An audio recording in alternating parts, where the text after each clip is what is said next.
In our previous video, we studied naturalization, the process that allows everybody to become a Ukrainian citizen. We went through every requirement, every form, every nuance during the process. The link to that video is in the description below. In this episode, I'm going to teach you how to guarantee that Ukrainian citizenship will be really granted to you through the naturalization process. My name is Sergey Alexandrov, I'm the founder of Legal Ideas law firm, and you are watching the channel of real legal information from expert lawyers without blogging and populism. As you already know from our previous video, to get a Ukrainian passport you need to submit a bunch of documents. Everybody can get all those documents except for one, the immigration permit. Until 2023, the immigration permit had been the obstacle that prevented most foreigners from becoming Ukrainian citizens. The problem is, or now I can say that the problem had been, that there is a very exhaustive list defined by law of categories of foreigners who can be granted the immigration permit. For example, spouses of Ukrainian citizens, persons who invested over $100,000 in Ukraine, certain categories of highly qualified specialists, etc. Thus, on the other hand, for example, foreign students or business owners were deprived of any chance of getting Ukrainian citizenship. What changed in 2023 is that a new law amendment was implemented that allows any foreigner to obtain an immigration permit after living in Ukraine for 5 years, or in some cases even less. We have considered all such cases in our previous video, which you can watch by the link in the description under this episode. Now attention please.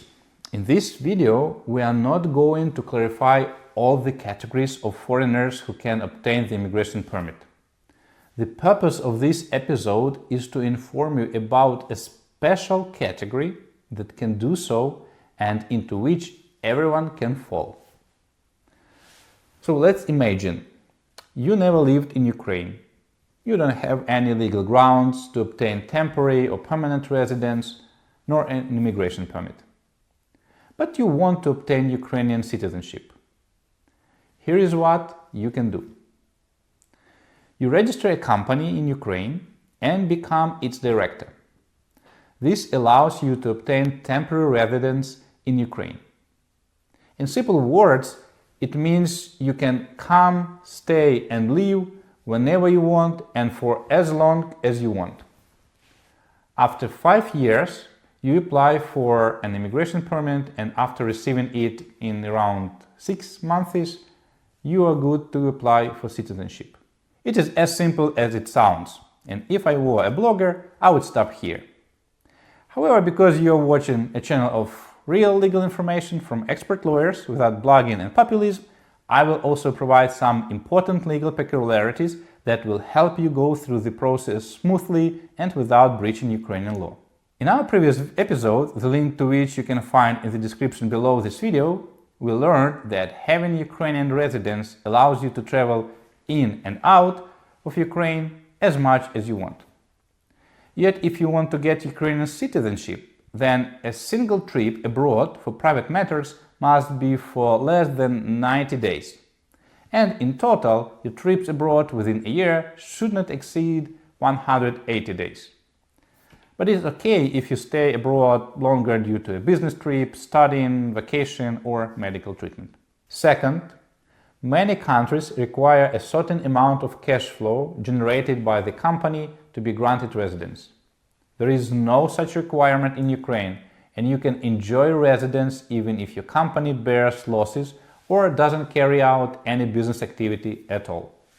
So-called visa agents or immigration bloggers claim that this is absolutely legal and risk-free. However, as a lawyer, I can tell you that Ukrainian law defines a company as an entity founded for the purpose of generating profit. If you register a company without the purpose of making a profit, but only for immigration purposes, it could be recognized as a hidden deed. This may lead to several negative legal consequences. My recommendation is to use your company for some businesses as well. You can provide online English lessons, trade crypto, bake and sell cakes, whatever. The last thing is that even though your company doesn't have to make a profit, it is still obliged to pay you a salary. It could be a very low salary like $200 per month, but it has to be paid. Otherwise, your residence will be cancelled and you won't be able to apply for citizenship later. That's all. Whatever your current citizenship is and wherever you are, registering a company is a simple legal path to Ukrainian citizenship. My name is Serhiy Alexandrov. I'm the founder of Legal Ideas Law Firm, and you are watching our immigration law podcast with real legal analytics without blogging and populism. If you have any questions about this topic, feel free to comment under this video or contact Legal Ideas Law Firm by any means convenient for you.